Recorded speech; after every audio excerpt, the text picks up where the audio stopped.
It's me, Pastor Doug, with another word of encouragement for the day for today, Wednesday, January 26th. And today we're going to continue our I Dare You initiative, where we've been looking at 6 practices that we believe will help you and I connect more deeply with God. A couple of weeks ago, we talked about the importance of prayer. This week, we're talking about the significance and the value of the scriptures and the invitation that you and I have to be shaped by the scriptures.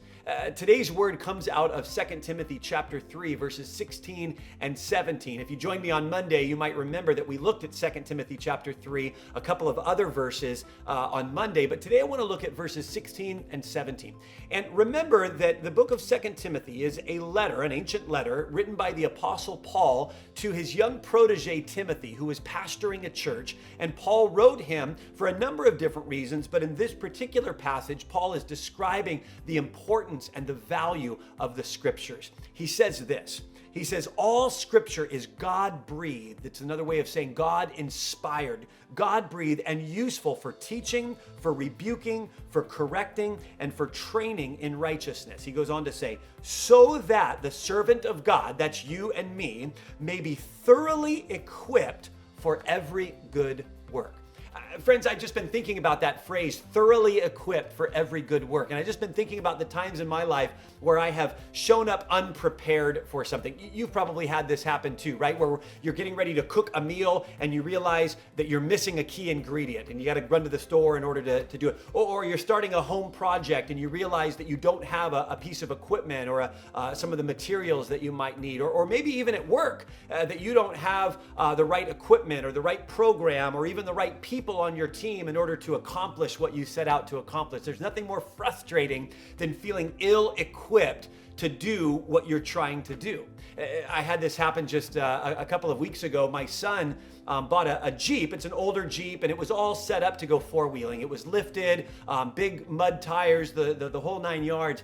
And right after the rains a few weeks ago, he took it out on a trail and got it stuck. I mean, he was up to the axle stuck, and there was nothing we could do. My other son couldn't pull him out. I couldn't pull him out. We did everything we knew to try to get it unstuck, and he was just stuck.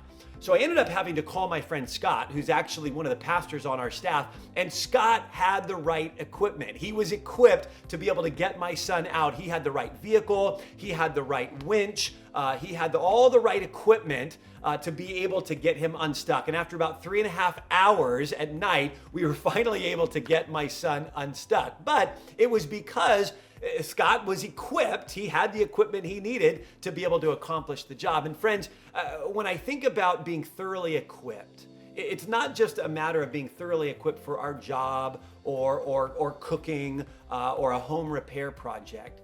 You and I have all faced circumstances and situations in our lives where we have felt thoroughly ill-equipped.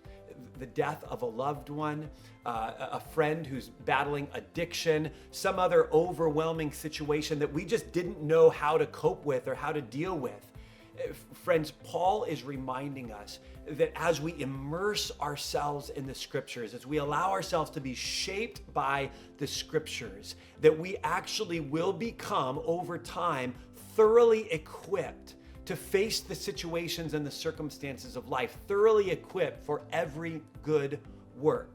He says that scripture is useful for teaching, it's useful for rebuking and correcting and training in righteousness so that you and I will be thoroughly equipped. So friends, as you continue to immerse yourself in the scriptures, not just because you're supposed to or you have to or you should or this is what it means to be a good Christian, no, so that you and I can be thoroughly equipped for every good work. Friends, have a great day, and we'll see you tomorrow.